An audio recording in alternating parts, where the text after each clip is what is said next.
Assalamualaikum warahmatullahi wabarakatuh. Selamat pagi Bapak dan juga teman-teman semuanya. Perkenalkan, saya Ainul Zamalia sebagai moderator pada presentasi hari ini dari kelompok 6 pada mata kuliah Kalkulus Puba Banyak yang diasuh oleh Profesor Dr. Yarizon MSI. Pada kesempatan ini, kelompok kami akan memaparkan materi mengenai penerapan integral dalam bidang ekonomi.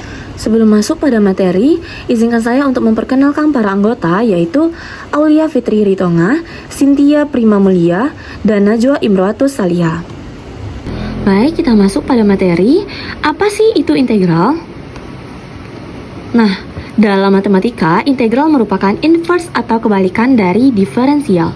Dalam arti lain, integral adalah anti turunan dari proses hitung diferensial.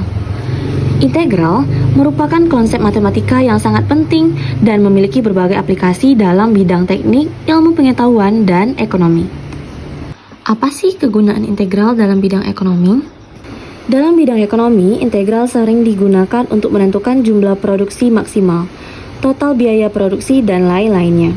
Teori integral dikenal sangat cocok digunakan dalam matematika ekonomi karena membahas terkait penyelesaian permasalahan diferensial yang berkaitan dengan masalah ekonomi seperti fungsi biaya total, penerimaan, utilitas, produksi, konsumsi, tabungan, dan surplus produsen.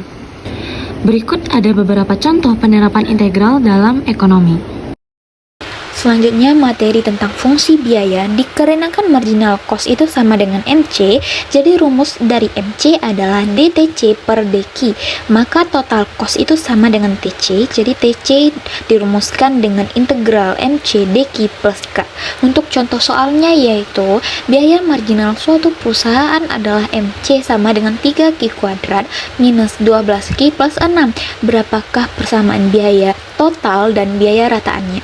Untuk penyelesaiannya yaitu kita mencari terlebih dahulu fungsi total biaya dengan rumus TC yaitu integral MC DQ. Kita substitusikan nilai dari MC ke TC. Jadi TC-nya sama dengan integral 3Q pangkat 2 dikurang 12Q plus 6 DQ. Jadi TC-nya sama dengan integral dari 3Q kuadrat yaitu 3 per 2 plus 1 Q pangkat 2 plus 1 dikurang turunan dari integral 12Q yaitu 12 per 1 plus 1 dikali Q pangkat 1 plus 1. Turunan integral dari 6 yaitu 6 per 0 plus 1 dikali Q pangkat 0 plus 1 ditambah K. Jadi TC-nya yaitu 3 per 3Q pangkat 3 dikurang 12 per 2Q pangkat 2 plus 6 per 1Q pangkat 1 plus K. Jadi hasil dari TC yaitu Q pangkat 3 dikurang 6Q pangkat 2 plus 6Q plus K. Selanjutnya mencari fungsi biaya rata-rata dengan rumus AC yaitu TC per Q. Disubstitusikan nilai dari TC ke persamaan AC yaitu Q pangkat 3 dikurang 6Q kuadrat plus 6Q plus K per Q. Jadi didapatkan hasil dari fungsi biaya rata-ratanya atau AC-nya adalah Q pangkat 2 minus 6Q plus 6 plus K. Selanjutnya saya akan menjelaskan tentang fungsi penerimaan. Dikarenakan marginal revenue atau MR adalah rumus MR yaitu DTR per DQ, maka total revenue disebut dengan TR adalah integral MR DQ plus K. Untuk contoh soalnya yaitu tambahan penerimaan suatu perusahaan adalah MR sama dengan 8 dikurang 4Q. Berapa persamaan penerimaan total dan penerimaan rata-ratanya? Penyelesaiannya yaitu kita mencari terlebih dahulu fungsi total penerimaan dengan TR, rumusnya adalah integral MR DQ. Kita substitusikan hasil MR ke TR yaitu integral 8 dikurang 4Q DQ. Untuk turunan integral dari 8 yaitu 8 per 0 plus 1 Q pangkat 0 plus 1 dikurang 4Q. Turunan integral dari 4Q yaitu 4 per 1 plus 1 dikali Q pangkat 1 plus 1 plus K. Jadi disederhanakan menjadi TR 8Q pangkat 1 dikurang 4 per 2Q pangkat 2 plus K. Jadi TR-nya adalah 8Q dikurang 2Q kuadrat plus K. Selanjutnya mencari fungsi rata-rata dengan rumus AR yaitu TR per Q sama dengan 8Q minus 2Q pangkat 2 plus K per Q. Jadi hasil AR-nya adalah 8 dikurang 2Q plus K. Jadi hasil dari fungsi rata-rata yaitu 8 minus 2Q plus K. Nah, untuk yang ketiga yaitu fungsi utilitas. Seorang konsumen yang melakukan kegiatan konsumsi akan memperoleh sejumlah utility yang kita bisa definisikan dengan notasi TU. Apabila bertambah jumlah output yang dikonsumsinya, maka secara teori mendefinisikan konsumen tersebut akan mendapatkan tambahan utilitas atau disebut dengan marginal utilitas. Kita bisa menghitung dengan menurunkan total utilitas yang dikonsumsinya terhadap output yang dikonsumsinya atau turunan TU per turunan TU terhadap Q. Sehingga besaran total utilitas dengan mengintegralkan total utilitasnya adalah TU sama dengan integral MU dQ tambah K. Untuk contoh soalnya yaitu, carilah persamaan total utilitas seorang konsumen jika tambahan utilitasnya mengkonsumsi Q adalah MU sama dengan 100 dikurang 4Q. Nah, untuk penyelesaiannya, fungsi utilitas sama dengan integral MU dQ sama dengan integral dari 100 dikurang 4Q dQ. Hasil integralnya adalah 100Q dikurang 4 per 1 tambah 1, Q pangkat 1 tambah 1 ditambah K. Sama dengan 100Q dikurang 4 per 2Q kuadrat ditambah K. Jadi didapatkan hasilnya 100Q dikurang 2Q kuadrat ditambah K. Fungsi yang keempat yaitu fungsi produksi. Karena marginal produk atau MP suatu perusahaan adalah MP sama dengan DTP per DL, maka produksi atau TP adalah TP sama dengan integral MP DL tambah K. Untuk contoh soalnya yaitu, marginal produk sebuah perusahaan adalah MP sama dengan 12L dikurang 4L kuadrat. Carilah persamaan produk total dan produk rata-ratanya. Nah, untuk penyelesaiannya, yang pertama kita cari fungsi total produksi. TP sama dengan integral MPDL. Sama dengan integral dari 12L dikurang 4L kuadrat DL. Hasil integralnya adalah 12 per 1 tambah 1, L pangkat 1 tambah 1, dikurang 4 per 2 tambah 1, L pangkat 2 tambah 1, ditambah K. Sama dengan 12 per 2L kuadrat dikurang 4 per 3L pangkat 3 ditambah K. Jadi didapatkan hasil fungsi total produksinya yaitu 6L kuadrat dikurang 4 per 3L pangkat 3 ditambah K. Untuk fungsi rata-rata produksinya, AP sama dengan TP per L. Karena sudah kita ketahui TP-nya sama dengan 6L kuadrat dikurang 4 per 3L pangkat 3 tambah K, maka dapat kita masukkan ke dalam rumus AP sama dengan 6L kuadrat dikurang 4 per 3L pangkat 3 ditambah K per L. Jadi didapatkan hasil rata-rata produksinya yaitu 6L dikurang 4 per 3L kuadrat ditambah K per L. Di sini saya akan menjelaskan tentang fungsi konsumsi dan fungsi tabungan. Pada bagian ini, kita masuk ke konsep dasar dalam makroekonomi, bagaimana pendapatan masyarakat terbagi menjadi konsumsi dan tabungan. Dua konsep kuncinya adalah marginal propensity to consume atau MPC dan marginal propensity to save atau MPS. Jadi, MPS ini menunjukkan seberapa besar tambahan konsumsi ketika pendapatan naik satu satuan. Di sini, MPC sama dengan DC per DY aksen.